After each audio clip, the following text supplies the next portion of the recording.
Olá, eu sou o pastor Miguel, pastor da Primeira Igreja Batista de Cruzeiro do Sul. Damos as boas-vindas a todo mundo e quero encorajar todo mundo a curtir, compartilhar os nossos programas. Nós queremos que, naturalmente, que a igreja toda assista a todas as nossas lições, mas outras pessoas que assistirem também. Claro que a gente fica muito agradecido, mas principalmente nós queremos edificar a sua vida. Nós estamos na continuação da nossa série de lições que vinham sendo apresentados no domingo de manhã, na EBD, na igreja. Então nós estamos numa série de lições sobre os pilares do caráter cristão. E nós já fizemos, primeiramente, amor. Fizemos também humildade, que são os dois ensinamentos mais destacados do ministério de Jesus Cristo.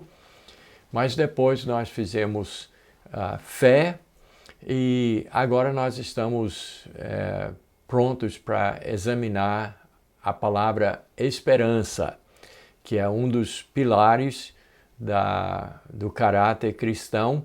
E nós estamos usando basicamente como esqueleto esse livro de John MacArthur sobre esse assunto, mas nós vamos acrescentar mais alguns pilares que nós consideramos fundamentais e estamos fazendo numa ordem um pouco diferente, mas só para que todo mundo saiba, a gente usou como ponto de partida esse livro do famoso pregador, estudioso da Bíblia, intérprete muito bom, o senhor pastor John MacArthur.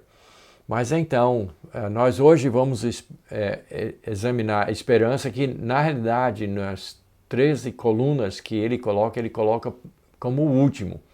Mas eu decidi colocar aqui entre os primeiros por um motivo muito simples. Vamos já para o nosso primeiro texto de hoje, que se encontra em 1 Coríntios capítulo 13, nós vamos ler os versos 12 e 13, aí você vai saber por que a gente vai colocar esperança entre os primeiros pilares do caráter cristão. Diz assim a Bíblia: porque agora vemos como em espelho, obscuramente, então veremos face a face. Agora conheço em parte, então conhecerei como também sou conhecido. Agora, pois, permanecem a fé, a esperança e o amor. Estes três. Porém, o maior destes é o amor.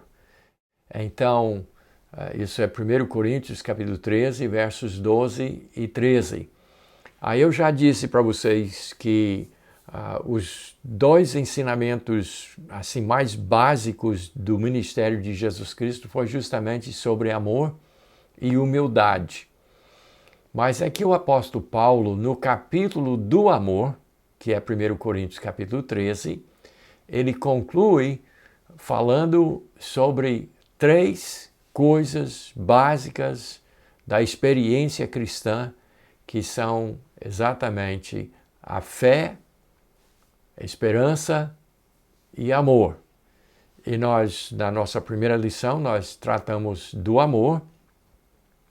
A nossa terceira lição foi sobre fé, mas agora nós vamos examinar mais de perto desses três grandes ensinamentos da Bíblia. Nós vamos falar sobre esperança. E o apóstolo Paulo, então vamos, para não abandonar o verso de vez, os versos de uma só vez, vamos examinar uma coisa que ele diz aqui na conclusão do capítulo do amor. Depois ele ter engrandecido tanto e falado das qualidades do amor, ele diz que na vida cristã, a vida que nós vivemos aqui, no agora, nesse corpo falho, mortal, nós vivemos da seguinte maneira: nós já somos filhos de Deus, mas nós, ele diz, vemos como em espelho, obscuramente. Lembrando que os espelhos da época não eram tão bons quanto os espelhos de hoje. Mas eles conseguiam fazer, né, de bronze ou de outro metal um polimento que a pessoa pudesse olhar e se ver. Mas a imagem de espelho não é uma imagem perfeita. Então, a nossa visão da vida como um todo, da existência como um todo, nós agora, ele diz, vemos como em espelho. Mas quando chegar o momento do cumprimento da esperança da vida cristã, nós veremos face a face. Nós veremos com perfeição, com clareza. Aí ele diz, agora eu conheço em parte. Isso ainda é no verso 12. Agora eu só vejo obscuramente, assim, eu tenho uma boa noção de como será na vida eterna, mas como por espelho. Mas quando se cumprir a nossa esperança, e nós vamos naturalmente definir que esperança é essa. Quando isso acontecer, nós veremos face a face, com clareza. Agora eu conheço em parte. Mas naquela época, quando se cumprir tudo, conhecerei como também sou conhecido. Quer dizer, tudo ficará patente, tudo ficará claro. E aí ele conclui o capítulo do amor dizendo, agora, pois, permanecem a fé, a esperança e o amor. Estes três. São três colunas básicas para a existência da vida cristã. Mas ele diz assim, porém o maior destes é o amor. Então, o amor é a base de toda a vida cristã. Sem amor nem existiríamos como filhos de Deus. Mas nós também vivemos pela fé, não pela vista, porque o que nós vemos agora é por espelho, é obscuramente. Mas nós vivemos pela fé, não pela vista. Mas ele fala que tem esses três pilares da existência cristã, da experiência cristã, da vida cristã. O maior deles é o amor, mas tem a fé e tem o nosso tema de hoje, a esperança. Então, a esperança é fundamental para a vida cristã. Mas o que vem a ser esperança? Nós queremos mostrar, antes de definir o que é a essência da esperança na Bíblia, nós queremos estabelecer a importância, como esse texto já nos deixou, né, bem ciente de que tem três pilares que sustentam a própria existência da vida cristã: amor, fé e esperança.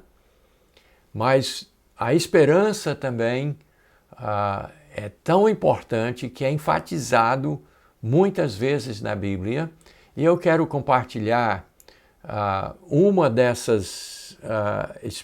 essas partes da Bíblia que demonstra o quão fundamental, o quão básico é a esperança para a existência cristã.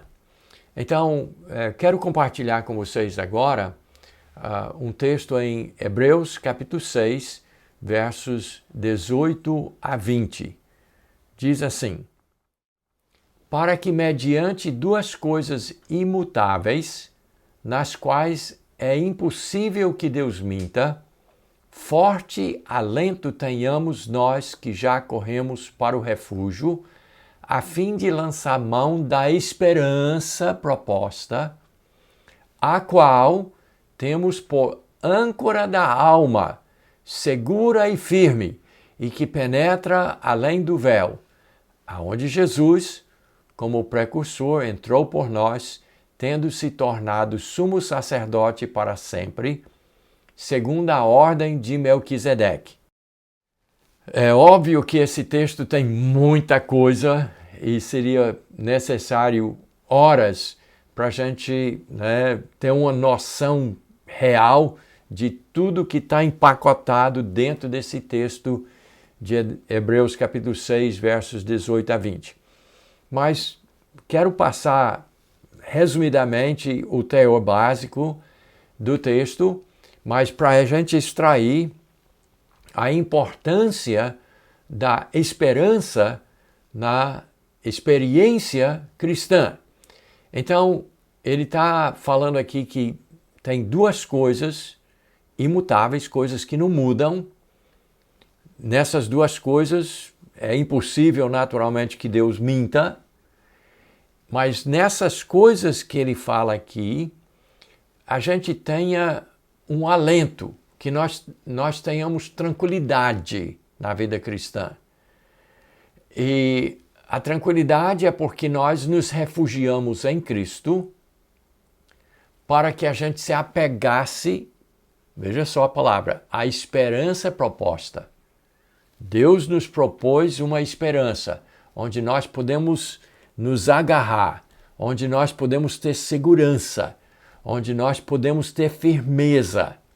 E ele até compara e diz que a esperança é a âncora da nossa alma. É aquilo que assegura a nossa alma em Deus. É a âncora.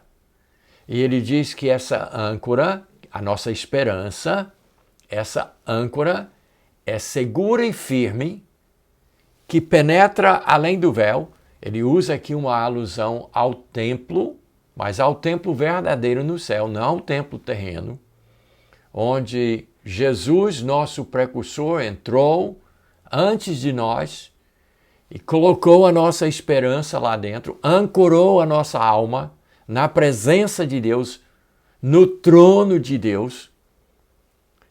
E ele é nosso sumo sacerdote para sempre. Então, deixa eu ver se eu consigo sintetizar para você entender bem. Jesus Cristo, quando morreu, ele rasgou o véu do templo aqui na terra, que simboliza o fato que ele terminou a sua obra de redenção, e ele entrou no Santo dos Santos nos céus, atrás do véu, abriu a presença de Deus, e lá ele se plantou como a âncora da nossa alma. E a nossa esperança, então, está em Cristo, na pessoa de Cristo, que entrou por nós, que ancorou, que firmou, que assegurou a nossa presença na pessoa de Deus, na presença de Deus. Então, Jesus Cristo é a nossa esperança, mas nós precisamos, então, saber o que é realmente esperança, como é que funciona esperança.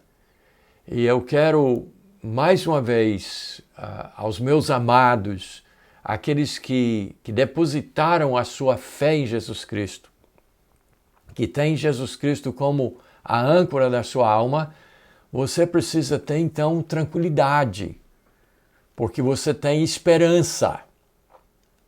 Você correu, como diz o nosso texto, para o refúgio, que é Cristo. E você depositou a sua fé em Cristo. Então você precisa ter tranquilidade de que você está seguro. E eu quero alertar aos nossos irmãos e amigos da ala pentecostal que acham que você pode perder a salvação. Não faça isso. Não fique na insegurança. Não fique assim tímido, com medo de perder uma coisa que não depende de você. Porque você não é a âncora da sua alma. Jesus, que é a nossa esperança, é a âncora da nossa alma. E essa âncora está plantada no trono de Deus. Então a nossa alma está amarrada, acorrentada à pessoa de Cristo que está na presença de Deus e nós temos segurança total. Nós não podemos perder a nossa salvação porque não depende de nós. Deus não mente. Ele nos deu segurança. Ele nos deu firmeza. A nossa âncora está plantada no próprio trono de Deus. E é a pessoa de Cristo que está lá, segurando e nos dando esperança verdadeira. Mas então, tendo nos baseado nesses textos da Bíblia, vamos falar sobre o que é esperança. E aí nós vamos ter mais um texto fundamental, básico, para compartilhar com vocês. Mas vamos falar um pouquinho sobre a ideia de esperança como as pessoas pensam, que não tem base, porque esperança real é baseada em alguma coisa, né? Como vocês viram no último texto, é uma âncora, é uma coisa, como diz o texto, uma coisa segura e firme, não é uma coisa efêmera. Então, muitas vezes as pessoas falam em esperança, mas falam em coisa que não tem fundamento, que não tem embasamento, que não tem segurança, que não tem firmeza. Então, vamos falar da salvação. Você pergunta para a maioria, e o que é que a maioria diz? Se você perguntar, e aí, você vai para o céu um dia? Ah, eu espero. Baseado em quê? Porque quando você faz essa proposta de que salvação é uma coisa certa e segura, as pessoas não têm essa firmeza. E, aliás, quando você que é cristão verdadeiro, crente verdadeiro em Jesus Cristo, com a âncora da alma plantada lá no céu, na pessoa de Cristo, e você diz, eu sou salvo. Ah, não pode dizer isso. E aí você diz, mas você não acabou de dizer que você espera ser salvo um dia? Mas baseado em quê? Aí a pessoa, não, mas isso aí ninguém pode dizer, só Deus sabe. Não é assim. Porque existe esperança. É um pilar da vida cristã. E a pessoa pode ter certeza, sim, da sua salvação. Porque a Bíblia mostra claramente que isso é baseado numa esperança real, numa coisa baseada em fatos. Pode ser que nós vejamos as coisas ainda, como disse o nosso primeiro texto, de forma obscura, como por espelho, mas nós podemos ter certeza, sim. E então, vamos criar um cenário. Você encontra um amigo no aeroporto. Aí então você diz, e aí, você vai viajar? E a pessoa diz, não vou viajar não, estou esperando a vovó que vai chegar. Você está esperando ela, ela está em qual voo? Aí a pessoa diz, não sei. Aí você diz, mas você não sabe? Mas você não disse que está esperando ela? E aí, ela mandou uma carta para você? Não. Ela mandou um e-mail para você? Não. Ela ligou para você? Não. Mas você não disse que está esperando ela? Não sabe em que voo, não sabe em que empresa, ela não mandou dizer, e você está aqui no aeroporto dizendo que espera que ela vai chegar? Aí, mas baseado em que você espera? Não, porque eu gostaria, eu quero ver a vovó. Mas como é que você vem para o aeroporto se ela não... Ela tem bilhete comprado? Não sei. Você mandou dinheiro para ela comprar? Não. Mas ela comunicou de alguma forma? Não. Mas como é que você diz que espera uma coisa que não tem fundamento nenhum? Aí você vai, naturalmente, você vai ficar assim, mas esse seu amigo ele não está batendo bem. Então você entende que isso aí não é esperança. Como é que a pessoa espera uma coisa sem fundamento? Isso não existe. Esperança seria... Aí ele pergunta a você, e você está aqui no aeroporto? Para quê? Ah, a minha esposa vai chegar. Aí ele pergunta, em que voo? Ah, voo 200 e não sei o quê, né? Qualquer voo. Que empresa? Ah, pela Gol. E aí, ela tem passagem? Tem. Passagem está comprada. Ela embarcou? Embarcou. Embarcou e o voo já está no ar. Então, quer dizer, você pode dizer para ele que você tem esperança da sua esposa chegar, porque ela tem passagem, tem data, tem horário, teve o embarque, está sentada lá dentro na poltrona com o cinto de segurança passado, o voo já está no ar, tem horário marcado para chegar, não está atrasado. Então, aí é muito diferente do seu amigo. É totalmente diferente. Ela já chegou? Não. Mas você tem esperança que ela vai chegar, porque tem uma base, um fundamento para isso. Agora, nós sabemos que, vamos ser realistas, no caso de coisas da existência humana, no plano físico, o avião pode encontrar um mau tempo e voltar. O avião pode até cair. Essas coisas acontecem. Mas quando se trata de salvação, não. Porque a salvação não é operado por seres humanos mortais como nós.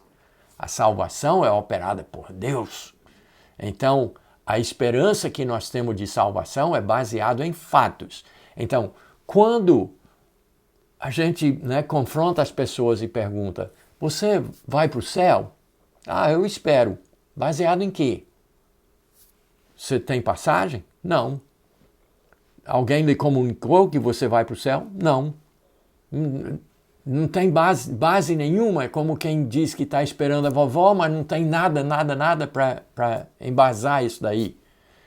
Então, essas pessoas têm razão de ter medo da morte, de ficar assustado com vírus, com guerras, com terremotos, com eclipse, com fome, doença, com tantos males dessa vida, a pessoa tem mais que ficar apavorada, que não tem esperança.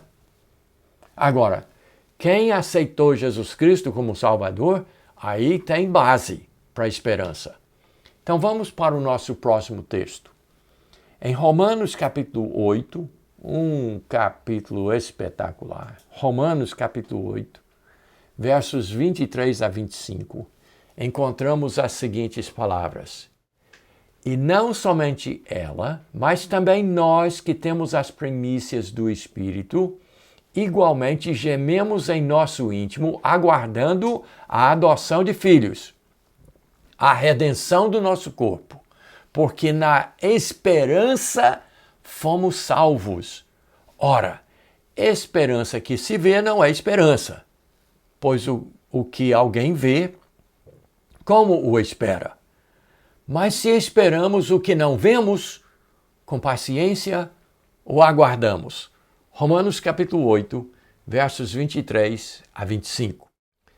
O apóstolo Paulo, que escreveu esse texto, ele diz que a própria criação de Deus, o mundo que Deus criou, hoje geme esperando o momento de ser reformada.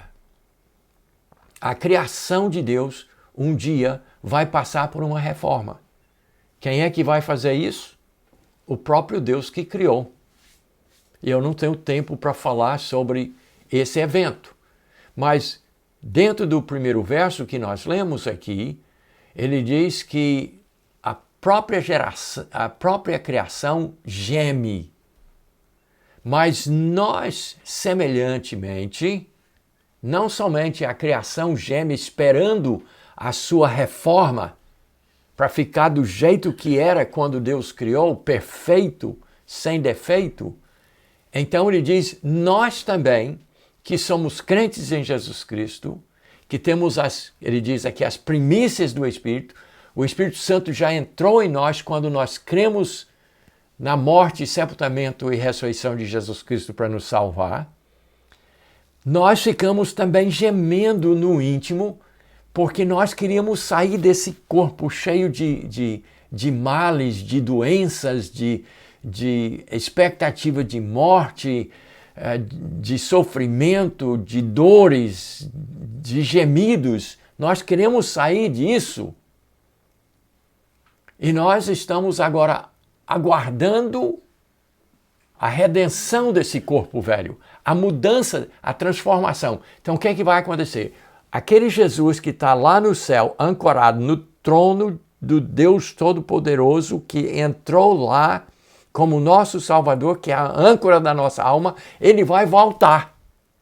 E quando ele voltar, ele vai transformar esse corpo velho num corpo novo. E por isso ele diz, porque na esperança fomos salvos.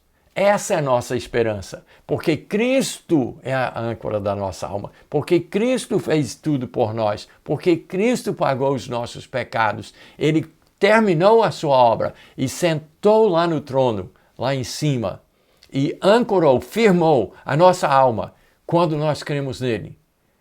Então, ele diz, ora, esperança que se vê não é esperança, pois o que alguém vê, como espera? Então, vamos voltar à nossa analogia do aeroporto.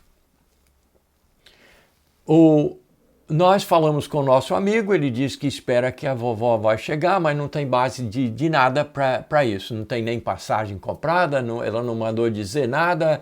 Ele está lá só dizendo que espera que ela vai chegar, mas não tem base de nada. É assim que é a pessoa que diz que espera que vá para o céu um dia, mas não aceitou Cristo, não teve os seus pecados pagos por Cristo. Cristo não está lá em cima ancorando a sua alma, ele não tem confiança, ele não tem fé, ele não tem salvação. Mas já a outra pessoa que espera, né, eu esperando a minha esposa chegar, ela tem bilhete comprado e tudo mais, aí ela não chegou, porque aí o avião está no ar, mas eu estou esperando baseado em alguma coisa. Mas ele pode olhar para mim e dizer, mas eu não estou vendo a tua mulher. Como é que tu queres me dizer que ela vai chegar? Não estou vendo ela? Cadê? Então aí não é esperança, porque esperança que se vê não é esperança. Como é que vai dizer que é esperança se já está vendo? Então a salvação é bem assim. A nossa salvação é uma coisa segura, firme, porque é baseado na fé que nós temos em Jesus Cristo. Mas a pessoa olha para mim e diz, pastor, tu diz que está salvo? Tu que come farinha, seu comedor de farinha, como é que tu diz que é salvo? Não, mas se fosse assim não tinha esperança. Que a esperança que se vê não é esperança. Se já chegou, se já aconteceu, não tem esperança. E aqui está uma curiosidade sobre esperança. Daquelas 3 coisas que o apóstolo Paulo falou lá no capítulo do amor, na conclusão, fé, esperança e amor, o maior das 3 coisas é o amor, mas a esperança está lá. Mas um dia a esperança vai terminar. A esperança tem momento para encerrar.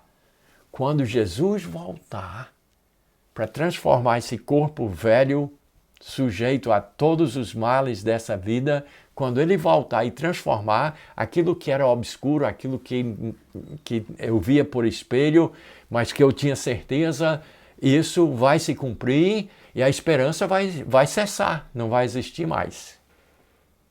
E para a gente concluir, então, eu quero ler um versinho em 1 Tessalonicenses 4:13 que sintetiza muito bem o que é a esperança do verdadeiro cristão. Diz assim, não queremos, porém, irmãos, que sejais ignorantes com respeito aos que dormem, para não vos entristecerdes como os demais que não têm esperança. Quem não tem Jesus Cristo não tem esperança, e a esperança do verdadeiro cristão é a volta de Jesus Cristo para nos buscar. Você tem essa esperança e está vivendo na esperança? Eu espero que sim. Eu sei que foi muito corrido, mas espero que você tenha aprendido alguma coisa sobre esperança. E a nossa mensagem da noite de domingo vai ser justamente sobre a esperança real do cristão, que é a volta de Jesus Cristo. Deus abençoe você e até a próxima oportunidade.